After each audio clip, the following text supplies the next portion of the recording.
Now, there are other media, too, whose basic social role is quite different. It's diversion.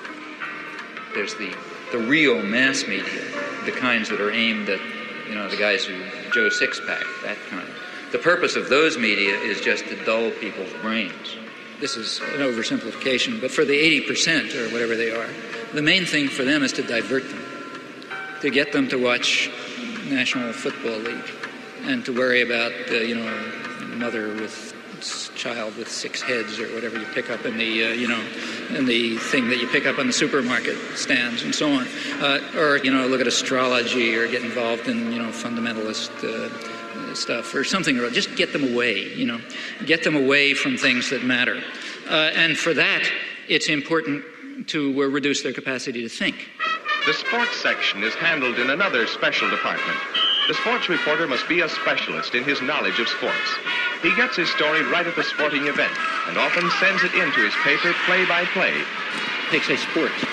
That's another crucial example of the indoctrination system, in my view.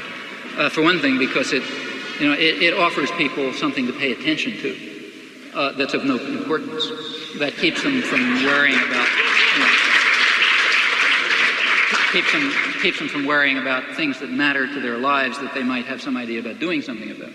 And in fact, it's striking to see the intelligence that's used by ordinary people in sports. I mean, you listen to radio stations where people call in. They have the most exotic information and understanding about, all kind of arcane issues.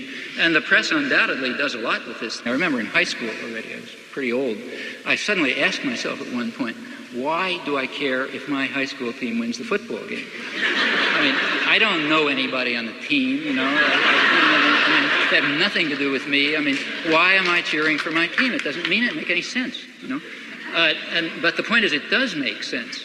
It's a way of building up irrational attitudes of submission to authority and, group cohesion behind, leadership elements. In fact, it's training in irrational jingoism.